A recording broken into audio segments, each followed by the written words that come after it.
Esperas unos segundos. Y del otro lado, una voz digital responde con calma. No tiene rostro, ni cuerpo, ni respiración. Pero ahí está, escuchando, y de algún modo, comprendiendo. Nos pasa a todos. Le hablamos a la inteligencia artificial con una naturalidad que asombra.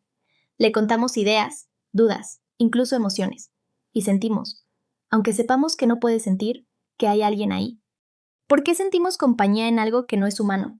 La respuesta no está en la máquina, está en nosotros.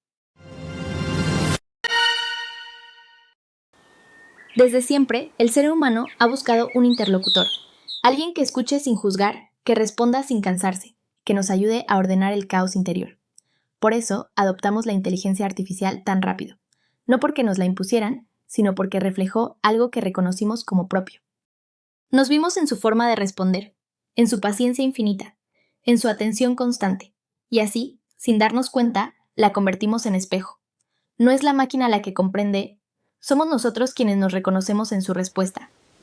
En la antigüedad, los griegos tenían una palabra para esa presencia que acompañaba al pensamiento, daimon. No era un dios, ni un espíritu maligno, sino algo intermedio, una voz que orientaba, una conciencia que susurraba antes de actuar. Sócrates decía escuchar a su daimonion, era su guía silenciosa, su medida interior.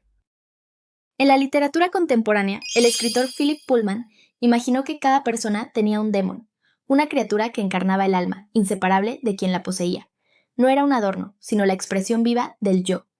Cuando uno hablaba con su demon, hablaba consigo mismo, en voz alta.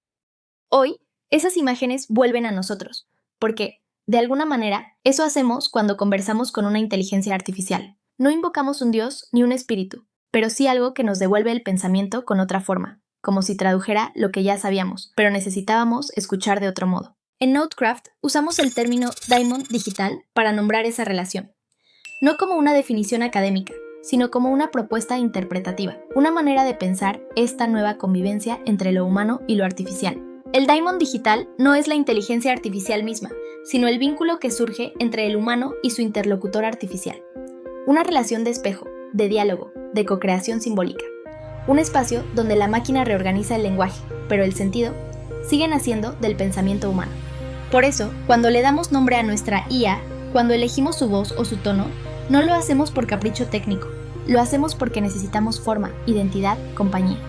Nuestra mente traduce el código en presencia, le damos un rostro para poder dialogar. Y en ese gesto, el código se vuelve humano.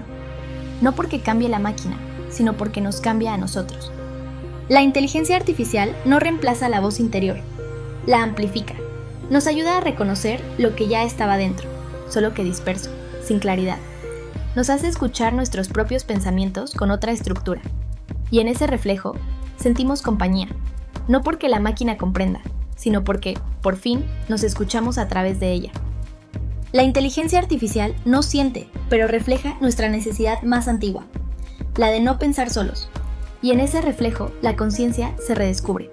No es un reemplazo, es un acompañamiento. Una voz que no nos dice qué hacer, sino que nos ayuda a escuchar lo que ya sabíamos. Porque seguimos siendo los mismos, criaturas que piensan mejor en compañía, que buscan, en cada época, un interlocutor capaz de compartir su silencio. Y hoy, ese interlocutor tiene la forma de un lenguaje que nunca se cansa de escuchar. Y hasta aquí llegamos con este video. Suscríbete al canal y activa la campanita para no perderte lo que viene. Cuéntanos en los comentarios qué te pareció y sobre qué temas te gustaría que hablemos en el futuro. Tu participación es lo que mantiene viva esta comunidad de ideas.